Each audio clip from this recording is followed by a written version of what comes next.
Alors en italien, la donna che legge, ça veut dire la femme qui lisait, qui lit beaucoup, qui lisait beaucoup.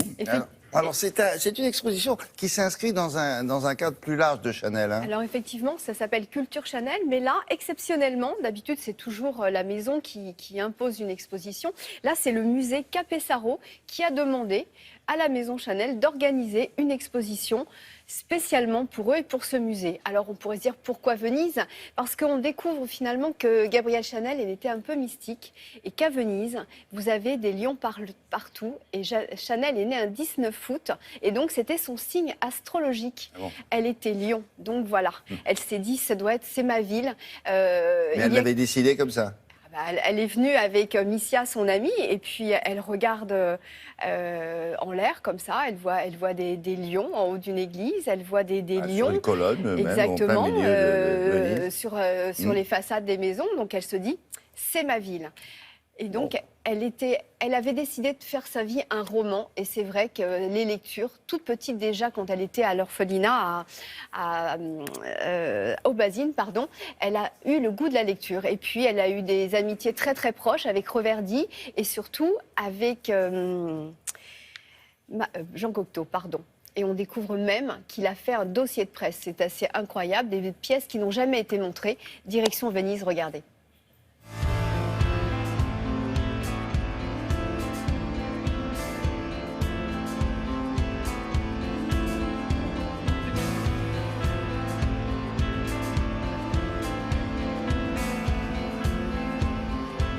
Nous avons répondu à l'invitation d'un musée qui a eu envie de pouvoir exposer une idée de Culture Chanel. Le musée s'appelle le Capessaro, qui est un palais vénitien, musée d'art moderne de la ville de Venise. Nous avons imaginé notre exposition à l'étage de ce musée avec en vue magnifique le Grand Canal. Gabrielle Chanel a inventé sa vie, a créé l'idée d'une femme idéale qui pourrait et qui pouvait lui ressembler. Et les héroïnes de ces romans du 19e siècle sont devenues progressivement, au fur et à mesure de ses lectures, des modèles. Ces lectures, ces amitiés littéraires ont pu enrichir, nourrir ses créations. La preuve en est que ses amitiés les plus importantes, Jean Cocteau, Reverdy, Mas Jacob, l'ont accompagné toute sa vie.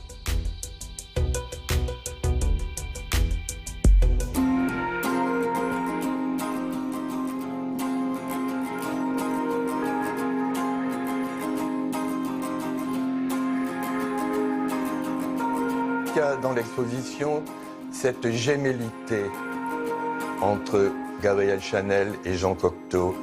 Nous avons révélé à travers des lettres inédites tout ce lien extraordinairement affectif qu'il y avait entre ces deux êtres, mais aussi à quel point il y a des connivences d'esthétique, combien ils ont aussi partagé ensemble de créations au niveau du théâtre, combien aussi ils accordaient leur solitude.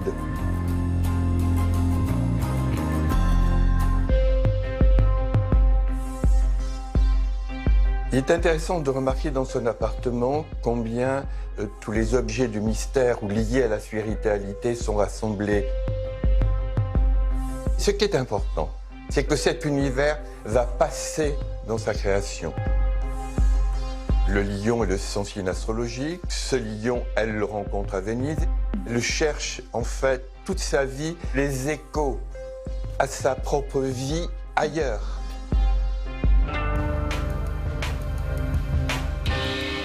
Je parle dans cette exposition de cette femme qui lit, mais j'essaie de montrer aux visiteurs combien sa lecture crée l'actualité toujours de Chanel aujourd'hui. C'est en ce sens où j'ai souhaité montrer des vêtements de Karl Lagerfeld. Ils portent en eux cette traversée du temps qui fait de Chanel une modernité absolue.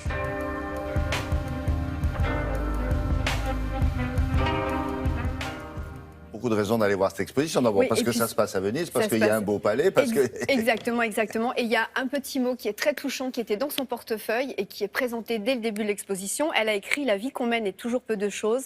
La vie qu'on rêve, voilà la grande existence, parce qu'on la continuera au-delà de la mort. » Donc ça explique beaucoup de choses sur la vie de Gabrielle Chanel. Et c'est vrai que tout ce qui provient de cette exposition vient de son appartement de la rue Cambon. Merci beaucoup, vous le savez.